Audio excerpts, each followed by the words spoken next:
Hello friends, आप लोगों को इस चैनल पे दोबारा स्वागत है। यह हिस्ट्री का डिस्कशन है और हम लोग मध्यकालीन भारतीय इतिहास का डिस्कस कर रहे हैं, जिसमें आज का टॉपिक है दिल्ली सल्तनत के तहत गुलाम वंश। तो गुलाम वंश से जितने भी क्वेश्चन पूछे गए उनको कवर करते हैं। पहला क्वेश्चन देखते हैं, गुलाम वंश का संस्थापक कौन था? तो देखिए, कुतुबुद्दीन ऐबक था। डी ऑप्शन सही है।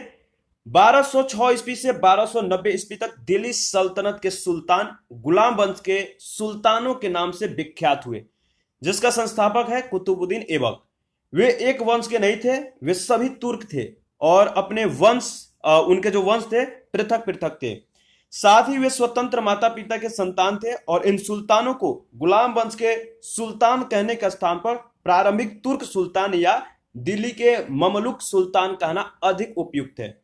क्वेश्चन नंबर 2 सेम क्वेश्चन है, गुलाम वंश का प्रथम शासक कौन था? तो कुतुबुद्दीन ऐबक था। बी ऑप्शन है। इसके बाद में देखिए, इसके बारे में जो इंफॉर्मेशन है देख लेते हैं। भारत में गुलाम वंश का प्रथम जो शासक था कुतुबुद्दीन ऐबक था। इसका पीरियड 1206 से 10 ईस्वी है। वह ऐबक नामक तुर्क जनजाति का था। बचपन में उसे निसापुर के काजी फखरुद्दीन अब्दुल अजीज कुकी ने एक दास के रूप में उसे खरीदा था। काजी ने उसकी उचित ढंग से देखभाल की, सभी शिक्षाओं में उसे पूर्ण कराया। ऐबक जो है बचपन से ही अति सुरीले स्वर में कुरान पढ़ता था, जिसके कारण उसे कुरान खवा यानी कुरान का पाठ करने वाले के नाम से प्रसिद्धि मिली। बाद में वह निसापुर से गजनी लाया गया, जहां पर गौरी ने उसे खरीद लिया। अपनी प्रतिभा, लगन और ईमानदारी के बल पर शीघ्र ही ऐबक ने गौरी का विश्वास जो है जीत लेता है, प्राप्त कर लेता है और गौरी ने उसे अमीर ए आखूर के पद पर प्रोन्नत कर देता है। यहीं से उसके जीवन का एक नया अध्याय प्रारंभ होता है। वह दिल्ली का पहला तुर्क शासक था और उसी को भारत में तुर्की राज्य का संस्थापक भी माना जाता है। गौरी के मृत्यु के बाद लाहौर के विशिष्ट जनों और अमीरों के द्वारा आमंत्रित करने पर उसने वहां पहुंचकर शासन सत्ता को अपने हाथ में ले ली। और यद्यपि उसने अपना राजाभिषेक गौरी के मृत्यु के 3 माह पश्चात जून 1206 ईस्वी में कराया था और ऐबक ने कभी भी सुल्तान की उपाधि धारण नहीं की थी। वह केवल मलिक और सिप सलार के पदवियों से जो है अपने को संतुष्ट रखा है। गौरी के उत्तराधिकारी गियासुद्दीन महमूद ने उसे जो है मुक्ति पत्र प्रदान कर देता है। इसके बाद 1208 ईस्वी में ऐबक को दास्ता से मुक्ति मिल जाती है। क्वेश्चन नंबर 3 है, दिल्ली सल्तनत का कौन सा सुल्तान लाल बख्श के नाम से जाना जाता है? तो वह है आपका कुतुबुद्दीन ऐबक। अपनी उदारता के कारण कुतुबुद्दीन ऐबक इतना अधिक दान करता था कि उसे लाल बख्श या लाखों को देने वाला, ठीक है, के नाम से पुकारा गया।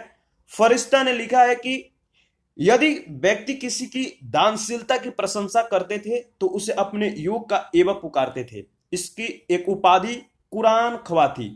ऐबक को साहित्य से अनुराग और स्थापत्य कला में रुचि थी। तत्कालीन विद्वान हसन निजामी और फक्र ए मुदबिर को उसका संरक्षण प्राप्त था। उन्होंने ऐबक को अपने ग्रंथ समर्पित किए थे। हसन निजामी ने ताज उल मासीर व फक्र मुदबिर ने जो है तारीख ए मुबारक शाही की रचना की। ऐबक दिल्ली में कुवत उल इस्लाम और अजमेर में 2.5 दिन के झोपड़े, इसको याद रखिएगा किसने बनवाया था, और 2.5 दिन का झोपड़ा जो है वो एक मस्जिद है। उसने दिल्ली में स्थित कुतुब मीनार का निर्माण का जो कार्य था वो प्रारंभ किया, जिससे इल्तुतमिश ने उसे पूरा करवाया था। क्वेश्चन नंबर 4 है, 2.5 दिन का जो झोपड़ा है वो क्या है? तो आपको पता है वो एक मस्जिद है। 4 का ए ऑप्शन सही है। इसके बाद देखिए हमारा नेक्स्ट क्वेश्चन है 5, निम्नलिखित में से किसने प्रसिद्ध कुतुब मीनार के निर्माण में योगदान नहीं दिया है? वह है गियासुद्दीन तुगलक। सी ऑप्शन आपका सही है। देखिए, कुतुब मीनार का निर्माण कुतुबुद्दीन ऐबक ने आरंभ किया। इसका निर्माण कार्य इल्तुतमिश के काल में पूरा हुआ। फिरोज शाह तुगलक के शासनकाल में इसकी 4थी मंजिल को काफी हानि पहुंची थी, जिस पर फिरोज ने 4थी मंजिल के स्थान पे 2 मंजिलों का भी और निर्माण करवा दिया। गियासुद्दीन तुगलक ने इसके निर्माण में कोई योगदान नहीं दिया था। 6 नंबर क्वेश्चन है, कुतुबुद्दीन ऐबक की राजधानी जो थी वो कहां पे थी? तो वो थी लाहौर में। ए ऑप्शन सही है। मुहम्मद गौरी की मृत्यु के बाद लाहौर के विशिष्ट जनों और अमीरों ने कुतुबुद्दीन ऐबक को सार्वभौम शक्तियां ग्रहण करने के लिए आमंत्रित किया। उसने लाहौर जाकर सत्ता ग्रहण की। 24 जून 1206 ईस्वी को औपचारिक रूप से सिंहासन रूढ़ हुआ। ऐबक की राजधानी लाहौर थी। ठीक है, याद रखिएगा। गद्दी पर बैठने के बाद ऐबक के सामने सबसे बड़ी कठिनाई गोरी के दास और उसके राज के उत्तराधिकारी ताजुद्दीन यल्दौज और नासरुद्दीन कुबाचा की तरफ से थी। ऐबक ने अपनी बहन की शादी कुबाचा से करके जो है उसे अपने पक्ष में अपने तरफ कर लेता है, और इसके बाद यल्दौज की तरफ से जो है खतरा बना रहता है। ठीक है, यही कारण था कि ऐबक जो है सदा लाहौर में ही रहा और उसे दिल्ली आने का कभी अवसर नहीं मिला। किसके कारण? तो यल्दौज के कारण, जिसके कारण उसे खतरा महसूस होता था। 7 नंबर क्वेश्चन है, सुल्तान कुतुबुद्दीन ऐबक की मृत्यु कैसे हुई थी? तो देखिए इसमें जो ए कह रहा है, उनके एक महत्वाकांक्षी कुलीन व्यक्ति ने कपट से जो है छुरा मार कर उनकी हत्या कर दी थी, तो ये सही नहीं है। बी कह रहा है कि पंजाब पर अधिकार जमाने के लिए गजनी के शासक ताजुद्दीन यल्दौज के साथ हुए युद्ध में उनकी मृत्यु हो गई थी, यह भी सही नहीं है। इसके बाद जो सी कह रहा है कि बुंदेलखंड के किले कालिंजर का घेरा डालते समय उन्हें चोट लगी और जिसके कारण बाद में उनकी मृत्यु हो गई, तो यह भी सही नहीं है। देखिए चौगाना की क्रीड़ा के दौरान अश्व से गिरने के पश्चात उनकी मृत्यु हो गई थी, ये सही है, डी ऑप्शन सही है। सुल्तान कुतुबुद्दीन ऐबक की मृत्यु जो है चौगाना के खेल यानी आधुनिक पोलो जिसे हम कहते हैं, ये खेल था चौगाना। घोड़े से मतलब इसके खेलने के दौरान जो है चौगाना खेलने के दौरान घोड़े से गिरने के दौरान इनकी जो है 1210 ईस्वी में मृत्यु हो जाती है। उन्हें लाहौर में दफनाया गया और उसे गुलाम वंश का संस्थापक माना जाता है। क्वेश्चन नंबर 8 है, निम्नलिखित में से किसने दिल्ली को सल्तनत की राजधानी के रूप में स्थापित किया था? तो बताइए किसने किया था? इल्तुतमिश ने, बी ऑप्शन सही है। इल्तुतमिश, इसका आप पीरियड देख सकते हैं। इल्तुतमिश ने दिल्ली सल्तनत की राजधानी के रूप में जो है स्थापित किया था। ठीक है, इल्तुतमिश ने दिल्ली को सल्तनत की राजधानी के रूप में स्थापित किया और इससे पूर्व ऐबक ने लाहौर से ही शासन किया था। इल्तुतमिश ने ही भारत में सल्तनत काल में सर्वप्रथम शुद्ध अरबी सिक्के चलाए थे। सल्तनत युग के 2 महत्वपूर्ण सिक्के जो है चांदी का टंका, जिसका आप देख सकते हैं वजन था 150 ग्रेन, और तांबे का जितल, उसी ने जो है आरंभ किए थे। सिक्के पर टकसाल का नाम लिखवाने की परंपरा शुरू की। 1229 में इल्तुतमिश को बगदाद के खलीफा से खिलअत का प्रमाण पत्र प्राप्त हुआ, जिसे इल्तुतमिश वैध सुल्तान और दिल्ली सल्तनत स्वतंत्र राज बन गया। ठीक है, और नेक्स्ट है 9 नंबर क्वेश्चन, दिल्ली का वह प्रथम सुल्तान कौन था जिसने नियमित सिक्के जारी किए और दिल्ली को अपने साम्राज्य की राजधानी जो है घोषित किया था? वह था आपका इल्तुतमिश, बी ऑप्शन सही है। सेम क्वेश्चन है। 10 नंबर क्वेश्चन है, निम्नलिखित में से कौन सी जो है इल्तुतमिश के राज्यकाल में सल्तनत की राजधानी थी? तो आपको पता है वो थी दिल्ली, डी ऑप्शन सही है। 11 नंबर क्वेश्चन देखते हैं। 11 नंबर क्वेश्चन है कि सल्तनत के निम्नलिखित सुल्तानों में से किसने सर्वप्रथम अपनी राजधानी दिल्ली स्थानांतरित की थी? तो सेम क्वेश्चन है, सी ऑप्शन सही है। 12 नंबर क्वेश्चन है कि दिल्ली का प्रथम मुस्लिम शासक कौन था? बताइए, बी ऑप्शन सही है, इल्तुतमिश। देखिए दिल्ली का पहला सुल्तान जो था इल्तुतमिश था। उसने सुल्तान के पद की स्वीकृति गोर के किसी शासक से नहीं अपितु खलीफा से जो है प्राप्त की थी। खलीफा ने इल्तुतमिश के शासन की पुष्टि उस सारे क्षेत्र में कर दी थी जो उसने विजित किया। उसे सुल्तान ए आजम की उपाधि प्रदान की गई और इस प्रकार वह कानूनी तरीके से दिल्ली का प्रथम स्वतंत्र सुल्तान हो गया। व्यवहारिक दृष्टि से उसने दिल्ली की गद्दी के दावेदार ताजुद्दीन यल्दौज और नसरुद्दीन कुबाचा को समाप्त किया, भारत में तुर्की राज्य को संगठित किया और मंगोल आक्रमण से बचाया, राजपूतों की शक्ति को तोड़ने का प्रयत्न किया, सुल्तान के पद को वंशानुगत बनाया गया, दिल्ली को तुर्की राज की राजधानी के अनुरूप वैभवपूर्ण बनाया और अपने नाम के सिक्के चलवाए। इल्तुतमिश इल्वरी जनजाति का एक तुर्क था। सुल्तान बनने से पहले वह बंदायूं का सूबेदार था। 1205 से 1206 ईस्वी में खोखर, ठीक है नाम थोड़ा देखिएगा, खोखर जाति के विद्रोह को दबाने के लिए किए गए अभियान में वह मोहम्मद गौरी और ऐबक के साथ था। युद्ध में उसने जिस साहस और कौशल का परिचय दिया गौरी उससे बहुत प्रभावित हुआ था और ऐबक को उसकी दासता से मुक्त करने का आदेश दिया। ऐबक की मृत्यु के बाद शिव सलार अमीर अली इस्माइल ने दिल्ली के तुर्की सरदारों की सम्मति से इल्तुतमिश को दिल्ली आने का निमंत्रण दिया और इल्तुतमिश ने दिल्ली पहुंचकर अपने को सुल्तान घोषित किया। 13 नंबर क्वेश्चन है, गुलाम का गुलाम जो है किसे कहा गया है? तो गुलाम का गुलाम जो है वो है आपका इल्तुतमिश। ठीक है, ये भी एक गुलाम था, किसका था आप लोग कमेंट करके बताइएगा। 14 नंबर क्वेश्चन, अच्छा इसके बारे में देख लेते हैं। देखिए, गुलाम का गुलाम इल्तुतमिश को कहा जाता है। यह मोहम्मद गौरी के गुलाम कुतुबुद्दीन ऐबक ने इल्तुतमिश को खरीदा था। ठीक है, तो यह जो था मोहम्मद गौरी के गुलाम कुतुबुद्दीन ऐबक का ये गुलाम था। तो इल्तुतमिश को खरीदा था इसने। किसको? देखिए कंफ्यूजन हो गया। गुलाम का जो गुलाम है इल्तुतमिश है। मोहम्मद गौरी के गुलाम कुतुबुद्दीन ऐबक ने इल्तुतमिश को खरीदा। ठीक है, और ऐबक ने आरंभ से ही इसे सर ए जहांदार यानी अंगरक्षकों का प्रधान का जो महत्वपूर्ण पद था दे दिया था। ऐबक ने अपनी पुत्री का विवाह जो है इल्तुतमिश से किया था। तो गुलाम का गुलाम जो है इल्तुतमिश को कहा जाता है।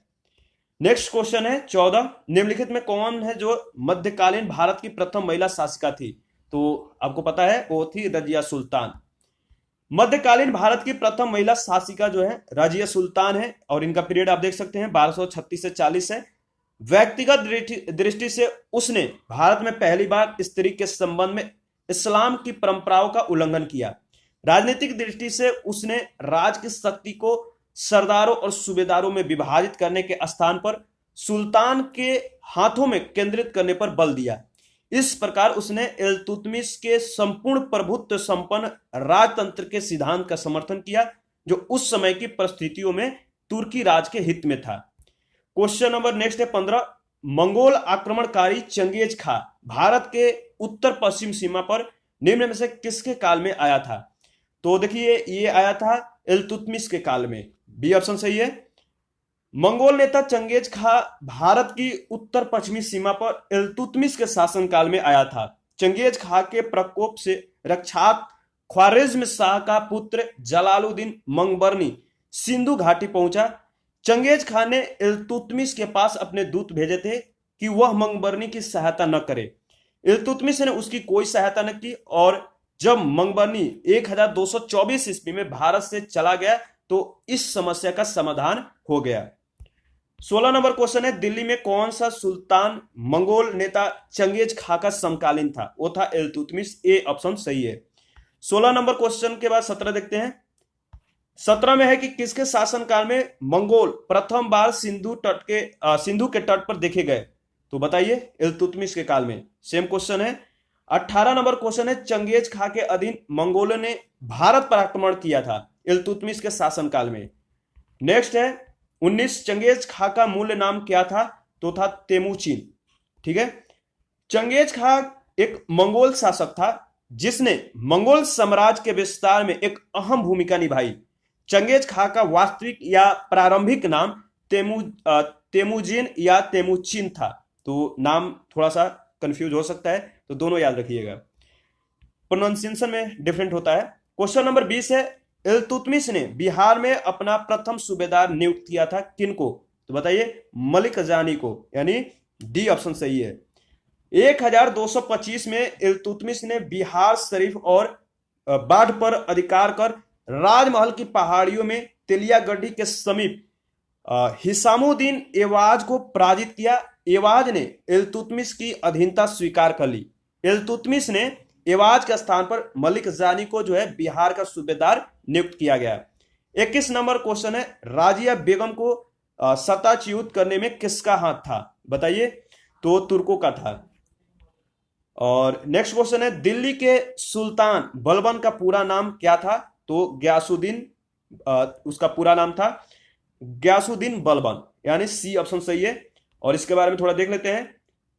सुल्तान बलबन का पूरा नाम है ग्यासुद्दीन बलबन। बलबन ने 1266 से 1287 यानी 1266 से 1287 ईस्वी तक जो है सुल्तान के रूप में सल्तनत की बागडोर संभाली।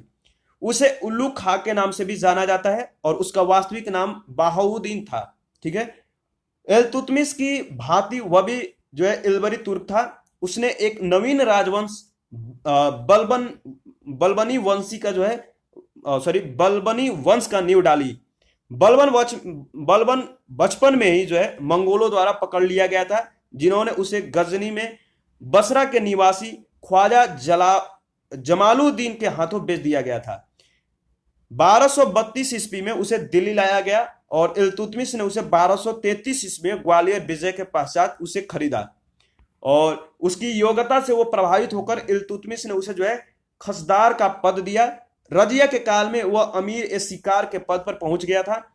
रजिया के विरुद्ध षड्यंत्र में उसने तुर्की सरदारों का साथ दिया। फलस्वरूप बहराम शाह के सुल्तान बनने के बाद उसे अमीर ए आखूर का पद मिल गया। बदरुद्दीन रूमी है, इनकी कृपा से उसे रेवाड़ी की जागीर मिली। महमूद शाह को सुल्तान बनाने में उसने जो है तुर्की अमीरों का साथ दिया, जिसके फलस्वरूप उसे हांसी का सूबेदार जो है सूबेदारी दे दी गई, हांसी का सूबेदार नियुक्त कर दिया गया। 1249 ईस्वी में बलबन ने अपनी पुत्री का विवाह जो है सुल्तान नसरुद्दीन से किया। इस अवसर पर उसे उल्लू खां की उपाधि और नायब ए ममलिकात का पद दिया गया। 1266 ईस्वी में बलबन दिल्ली की राजगद्दी पर आसीन हुआ था।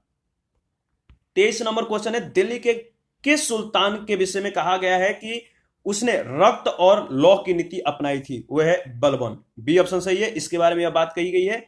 बलबन के विषय में कहा गया है कि उसने रक्त और लौह की नीति जो है अपनाई थी। बलबन के राजत्व सिद्धांत की दो मुख्य विशेषताएं थी। प्रथम क्या था? सुल्तान का पद जो है ईश्वर के द्वारा प्रदत्त है और द्वितीय सुल्तान का निरंकुश होना आवश्यक है। उसके अनुसार सुल्तान पृथ्वी पर ईश्वर का प्रतिनिधित्व यानी नियामत खुदाई जो है और उसका स्थान पैगंबर के पश्चात है। इसके बाद देखिए नेक्स्ट है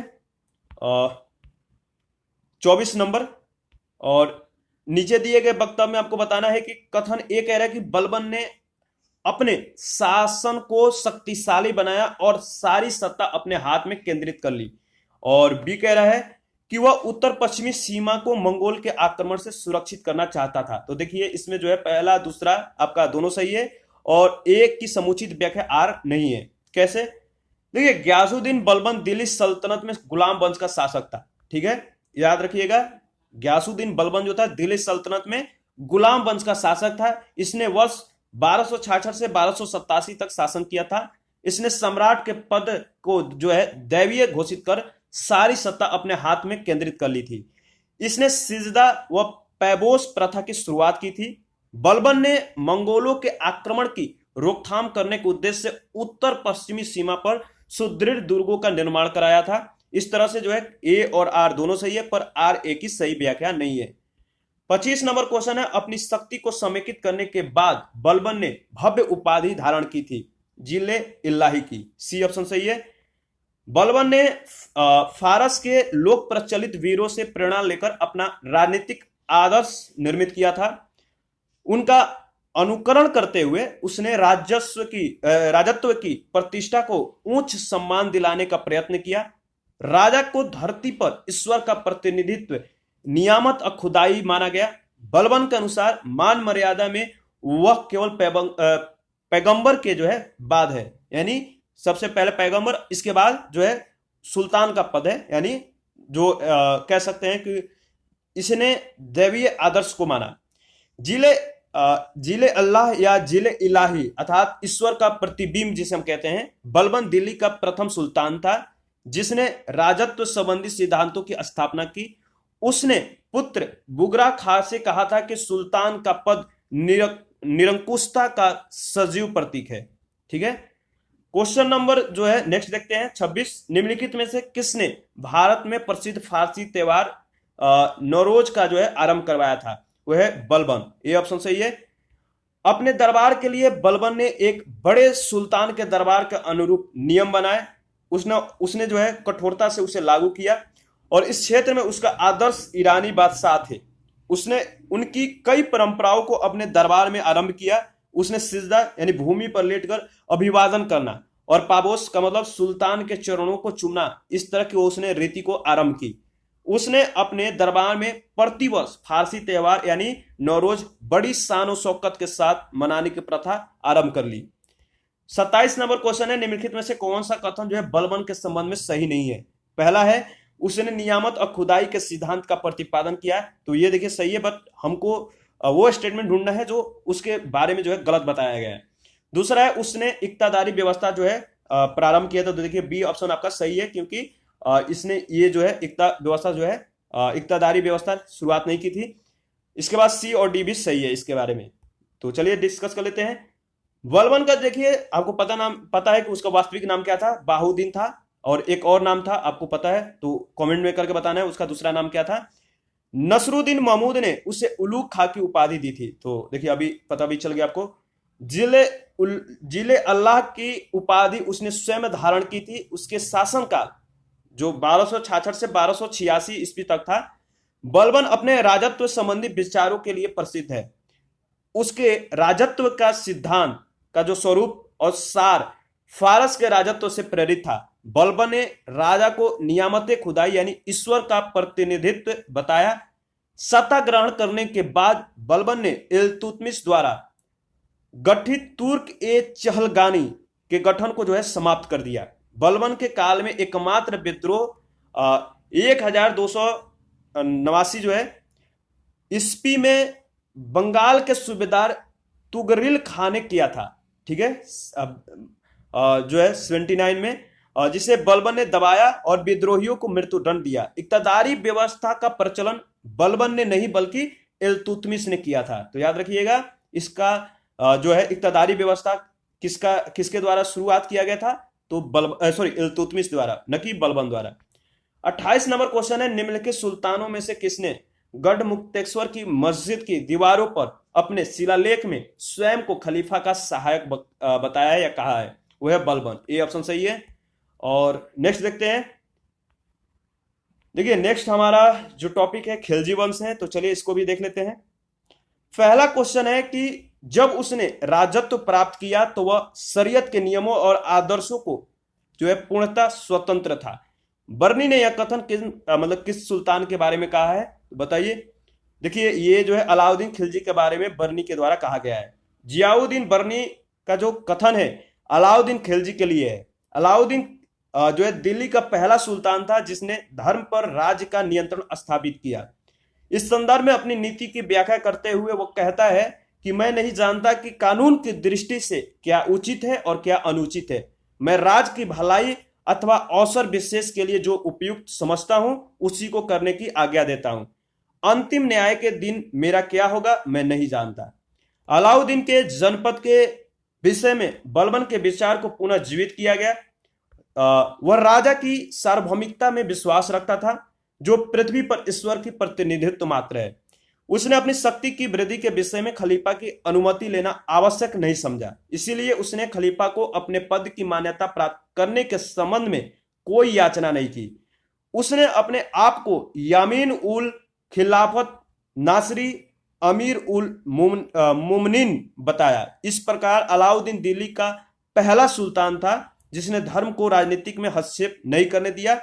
अलाउद्दीन उलेमा वर्ग के प्रभाव से मुक्त रहा। नेक्स्ट क्वेश्चन है 2। कौन सा सुल्तान नया धर्म चलाना चाहता था किंतु उलेमाओं ने उसका जो है विरोध किया था? वह अलाउद्दीन। बी ऑप्शन आपका सही है।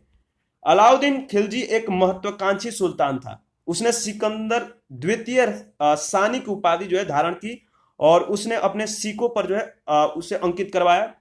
वह संपूर्ण विश्व को जीतने की अभिलाषा रखता था और साथ ही एक नवीन धर्म जो है चलाने की भी, किंतु अपने वफादार मित्र और कोतवाल अलाउल मुल्क की सलाह पर उससे जो है अपना विचार को त्याग दिया था। किसके सलाह पे? उसका जो वफादार मित्र था कोतवाल अलाउल मुल्क की सलाह पे, और इसने जो नई धर्म चलाने की जो सोच रखी थी इसके सुझाव पे इसने इस धर्म को त्याग दिया था चलाने के लिए। कि इसने जो सुझाव दिया कि नहीं चलाना चाहिए तो इसने नहीं चलाया। कहने का मतलब स्पष्ट शब्दों में ये है। नेक्स्ट क्वेश्चन है, दिल्ली के किस सुल्तान ने सिकंदर सानी की मानोपाधि धारण की थी? वह आपका अलाउद्दीन खिलजी। सेम क्वेश्चन है। 4 नंबर, अलाउद्दीन खिलजी के प्रसिद्ध सेनापतियों में किसकी मंगोलों के विरुद्ध लड़ते हुए मृत्यु हो गई थी? वो है आपका जफर खां। ये ऑप्शन सही है। देखिए, अलाउद्दीन का प्रसिद्ध सेनापति जफर खां मंगोलों के विरुद्ध लड़ता हुआ मारा गया, जो अपने समय का श्रेष्ठ और साहसी सेनापति था। जफर खां के शौर्य और भारतीय सेना की दृढ़ता से मंगोल इतने प्रभावित हुए कि वे उसी रात को 30 कोस पीछे हट गए और वापस चले गए। क्वेश्चन नंबर 5 है, रानी पद्मिनी का नाम जो है अलाउद्दीन की चित्तौड़ विजय से जोड़ा जाता है, उनके पति का क्या नाम है? तो देखिए, उनके पति का नाम राणा रतन सिंह है। डी ऑप्शन सही है। देखिए, पद्मिनी का कहानी का जो आधार है वो 1540 ईस्वी में मलिक मोहम्मद जायसी द्वारा लिखित एक पुस्तक काव्य है, जो है पद्मावत। इसके द्वारा जो है इसकी कहानी का जो है आधार मतलब कि पता चलता है। और इसके अनुसार पद्मिनी चित्तौड़ के राजा रतन सिंह की अत्यंत सुंदर और विदुषी पत्नी थी। अमीर खुसरो ने सुलेमान और रानी सैबा के प्रेम प्रसंग का उल्लेख अपने ग्रंथ में किया था, और उसने अपने संकेतों में अलाउद्दीन की समता सुलेमान से और पद्मिनी की तुलना सैबा से की थी। संभवतः इसी आधार को मानकर मलिक मोहम्मद जायसी ने पद्मावत की रचना की और राणा रतन सिंह की रानी पद्मिनी की कहानी बनी। 6 नंबर जो क्वेश्चन है, कथन ये कह रहा है कि अलाउद्दीन के दक्षिणी अभियान धन प्राप्ति के अभियान थे, और कारण आर का है एक दक्षिणी राज्यों को कब्जे में करना चाहता था। तो बताइए कौन सा सही है? ए बी सही है, और आर ए बी की आर ए जो है इसकी व्याख्या कर रहा है। तो देखिए, ए तो सही है पर आर गलत है। देखिए, इसके बारे में देख लेते हैं। डॉक्टर के एस लाल ने लिखा है कि धन के लालच और गौरव की लालसा ने अलाउद्दीन को दक्षिण के सभी राज्यों पर एक के बाद एक आक्रमण करने की प्रेरणा दी। दक्षिण भारत के इन राज्यों पर आक्रमण करने का अलाउद्दीन का जो उद्देश्य था, धन और विजय की लालसा ही थी। उनकी आंतरिक नीतियों में हस्तक्षेप करना नहीं था। वह इन दक्षिणी राज्यों को अपने कब्जे में नहीं करना चाहता था, इसलिए ए सत्य और आर गलत है। आपका उत्तर सी होगा।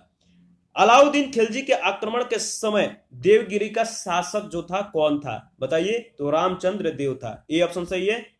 अलाउद्दीन के आक्रमण के समय देवगिरी का शासक रामचंद्र देव था। 1296 ईस्वी में देवगिरी के शासक रामचंद्र देव ने अलाउद्दीन के सफल आक्रमण से बाधित होकर उसने जो है प्रति वर्ष एलिचपुर की आय भेजने का जो है वायदा किया। देखिए, मैं फिर से बहुत इसको दोहरा दे रहा हूं। अलाउद्दीन खिलजी के आक्रमण के समय देवगिरी का शासक रामचंद्र देव था। 1296 ईस्वी में देवगिरी के शासक रामचंद्र देव ने अलाउद्दीन के सफल आक्रमण से बाध्य होकर उसने प्रतिवर्ष एलिचपुर की आय भेजने का जो है उसने वायदा किया, परंतु 1305 ईस्वी और 1306 ईस्वी में जो है उसने उसको जो है उसने उस कर को जो है दिल्ली नहीं भेजा, जिस कारण 1307 ईस्वी में अलाउद्दीन ने मलिक काफूर के नेतृत्व में एक सेना देवगिरी पर आक्रमण करने के लिए भेज दी। राजा रामचंद्र देव युद्ध में पराजित हुआ और उसने आत्मसमर्पण कर दिया। मलिक काफूर ने देवगिरी को लूटा और राजा रामचंद्र सहित उसके अनेक संबंधियों को दिल्ली लाया। अलाउद्दीन ने रामचंद्र के प्रति सम्मानपूर्ण व्यवहार किया और उसे रायन की उपाधि दी। 6 माह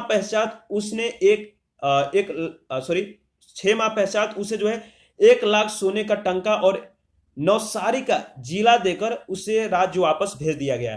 1312 ईस्वी में मलिक काफूर ने रामचंद्र के पुत्र शंकर देव के विरुद्ध भी एक अभियान का नेतृत्व किया था। तो इस तरह से इसका इंफॉर्मेशन जो है इंपॉर्टेंट है। 8 नंबर क्वेश्चन में आपको एक मानचित्र दिया गया है। आपको बताना है कि मानचित्र में निर्दिष्ट मार्ग का अनुसरण अपने सैन्य अभियानों में किसने किया था? तो किसने अनुसरण जो है अपने सैन्य अभियान के लिए किया था? जो ये मानचित्र दिया गया है आप देख सकते हैं, ये जो है ये वाली, ये बताइए। तो ये देखिए, ये जो है सैन्य अभियान के लिए जिसने इसका अनुसरण किया था वो था मलिक काफूर। ठीक है, डी ऑप्शन सही है। और 9 नंबर क्वेश्चन देखते हैं, किस सुल्तान के काल में खालिस्ता भूमि अधिक पैमाने में विकसित हुई है? तो यह अलाउद्दीन खिलजी के समय में अधिक जो है विकसित हुआ है। अलाउद्दीन की राजस्व और लगान व्यवस्था का जो मुख्य उद्देश्य है वो एक शक्तिशाली और निरंकुश राज्य की स्थापना करना है। उसने उन सभी व्यक्तियों से भूमि छीन ली जिसने वह मिल्क यानी राज द्वारा प्रदत्त संपत्ति, इनाम, इंदरात और पेंशनें तथा वक्फ यानी धर्मार्थ प्राप्त हुई भूमि आदि के रूप में मिली थी। खालिसा भूमि अधिक पैमाने पर विकसित हुई। तो याद रखिएगा। क्वेश्चन नंबर 10 है, किस सुल्तान के बारे में कहा जाता है कि उसने भूमि कर को जो है उत्पादन के 50% तक कर दिया था? वो है अलाउद्दीन खिलजी। बी ऑप्शन सही है। इसके बारे में थोड़ा डिस्कस कर लेते हैं। अलाउद्दीन खिलजी ने उपज का 50% भूमि कर यानी खराज के रूप में जो है निश्चित किया। अलाउद्दीन खिलजी भारत का प्रथम मुस्लिम शासक था जिसने भूमि की वास्तविक आय पर राजस्व निश्चित किया था। इसने भूमि की पैमाइश कराकर लगान निर्धारित किए। अलाउद्दीन ने 2 नवीन कर मकान कर और चराई कर जो है लगाए थे। मोहम्मद बिन तुगलक द्वारा भी उपज का 50% भू राजस्व वसूले जाने का जो है वर्णन मिलता है। 11 नंबर क्वेश्चन है, आपको बताना है कि अलाउद्दीन खिलजी से संबंधित जो एक कथन है आपको कौन सा सही है। पहला है कि उसने कृष्ट जमीनों की पैमाइश के बाद जमीन की मालगुजारी वसूल की। दूसरा है कि उसने लगान व्यवस्था को अपनी पूरी सल्तनत में लागू किया। तीसरा है उसने प्रांतों के गवर्नरों के अधिकारों को समाप्त किया। तो बताइए तीनों में से कौन सही है? तो पहला और तीसरा सही है, दूसरा गलत है। देखिए, अलाउद्दीन की लगान व्यवस्था संपूर्ण साम्राज्य में समान रूप से लागू नहीं की जा सकती थी। भूमि की पैमाइश करके किसानों से सरकारी कर्मचारियों द्वारा लगान वसूल किए जाने की व्यवस्था दिल्ली और उसके समीपवर्ती क्षेत्रों में ही लागू की गई थी। अलाउद्दीन पहला सुल्तान था जिसने भूमि के पैमाइश कर लगान जो है वसूल करना आरंभ किया। अपनी व्यवस्था को लागू करने के लिए अलाउद्दीन ने एक पृथक विभाग दीवान ए मुस्तखराज की स्थापना की। अलाउद्दीन ने परंपरागत लगान अधिकारियों यानी खुद मुकदम और चौधरी से लगान वसूल करने का अधिकार छीन लिया था। उसने सारे विशेषाधिकार समाप्त कर दिए। उनकी भूमि पर से कर लिए जाने लगा और बाकी अन्य सभी कर भी जो है लिए गए, जिसके कारण खुद यानी जमींदार बलाहार यानी साधारण किसान में कोई अंतर नहीं रह गया। 12 नंबर क्वेश्चन है, कथन ए कह रहा है कि अलाउद्दीन खिलजी ने दिल्ली में मूल नियंत्रण लागू किया था, और आर कह रहा है वह दिल्ली में अपने राजभवन के निर्माण में लगे हुए कारीगरों को वेतन मतलब कम वेतन देना चाहता था। तो देखिए इसमें जो है आपका बताइए पहला दूसरा में कौन सही है। तो देखिए पहला सही है और आर गलत है, यानी ए सही है और आर गलत है। अलाउद्दीन ने मूल नियंत्रण की नीति लागू की थी, ठीक है। अलाउद्दीन ने अपने बाजार नियंत्रण की सफलता के लिए कुशल कर्मचारी नियुक्त किए। उसने मलिक कबूल को सहना या बाजार का जो अधीक्षक है नियुक्त किया। उसके कार्य में सहायता देने के लिए घुड़सवारों और पैदल व्यक्तियों की विशाल टुकड़ी दी गई। उसने विस्तृत अधिकार जो है दिए गए, सारे व्यापारियों पर नियंत्रण रखता था और बाजार की कीमतों पर जो है उतार चढ़ाव या बाजार की समान स्थिति की सूचना सुल्तान को देता था। बर्नी इन बाजार सुधारों का उद्देश्य जो है मंगोलों के विरुद्ध एक विशाल सेना तैयार करना और हिंदुओं में विद्रोह के विचार न पनपने देना बताता है। कारीगरों को कम वेतन देने से इसका कोई संबंध नहीं था। तो जो कथन ए है सिर्फ सही है और कारण जो दिया गया था वो गलत है। 13 है, निम्न में से किस सुल्तान ने बाजार सुधार जो है लागू किए थे? तो बताइए किसने किया था? तो अलाउद्दीन खिलजी ने। 14 नंबर क्वेश्चन है, निम्नलिखित मुस्लिम बादशाहों में से किस एक ने मूल नियंत्रण पद्धति को पहली बार लागू किया था? बताइए। तो अलाउद्दीन खिलजी है, ए ऑप्शन आपका सही है, ठीक है। और इसके बारे में थोड़ा देख लेते हैं। सल्तनत काल में अलाउद्दीन खिलजी द्वारा बाजार नियंत्रण या मूल नियंत्रण पद्धति को लागू किया गया था। अलाउद्दीन ने केंद्र में एक बड़ी और अस्थायी सेना रखी। उसने उन्हें जो है नगद वेतन दिया। ऐसा करने वाला वह दिल्ली का पहला सुल्तान था। उसने सेना का व्यय उस सेना का जो है व्यय बहुत ज्यादा था। बर्नी के अनुसार यदि उतनी बड़ी सेना को साधारण वेतन भी दिया जाता तो राज का खजाना 5 या 6 वर्षों में ही समाप्त हो जाता। अतः अलाउद्दीन ने सेना के खर्च में कमी करने के लिए सैनिकों के वेतन में कमी की, परंतु उसके सैनिक सुविधा पूर्वक जो है रह सके, इसके लिए उसने जो है वस्तुओं की मतलब कि वस्तुओं के मूल्य निश्चित किए और उनकी दरें कम कर दी। इस तरह से इसके बारे में जो इंफॉर्मेशन था इंपॉर्टेंट था। और नेक्स्ट क्वेश्चन है हमारा 15, बाजार नियंत्रण लागू की थी किसने किया था? तो आपको पता है अलाउद्दीन खिलजी ने, सी ऑप्शन सही है। 16 नंबर क्वेश्चन है, निम्नलिखित में से किस मध्यकालीन शासक ने सार्वजनिक वितरण प्रणाली जो है प्रारंभ की थी। इसको याद रखिएगा, इंपॉर्टेंट है। जो सार्वजनिक वितरण प्रणाली किस मध्यकालीन शासक ने शुरुआत किया था? तो देखिए ये जो आपका है सही है, अलाउद्दीन खिलजी ने।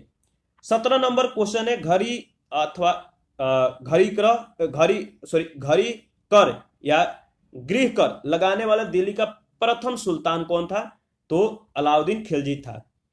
और इसके बाद में देखिए अलाउद्दीन खिलजी द्वारा लगाए गए 2 नवीन कर थे, कौन कौन थे? तो एक घड़ी कर था जो घर पर लगाए जाते थे, यानी झोपड़ियों पर भी लगाया जाता था, और एक चराई कर था जो दुधारू पशुओं पर लगाया जाता था। क्वेश्चन नंबर 18 है, 1306 ईस्वी के बाद अलाउद्दीन खिलजी के समय में दिल्ली के सुल्तान तथा मंगोलों के बीच की सीमा क्या थी? वो थी सिंधु नदी। सी ऑप्शन सही है। 1306 ईस्वी के बाद अलाउद्दीन खिलजी के समय में दिल्ली सल्तनत और मंगोलों के बीच की सीमा सिंधु नदी थी। सुल्तान गयासुद्दीन तुगलक के समय में सिर मुगल के नेतृत्व में यानी 1325 ईस्वी में मंगोल सेना ने सिंधु को अवश्य पार किया था, लेकिन सम्माना के सूबेदार मलिक सादी ने उन्हें हरा दिया था। ठीक है, नेक्स्ट हमारा जो है टॉपिक तुगलक वंश है।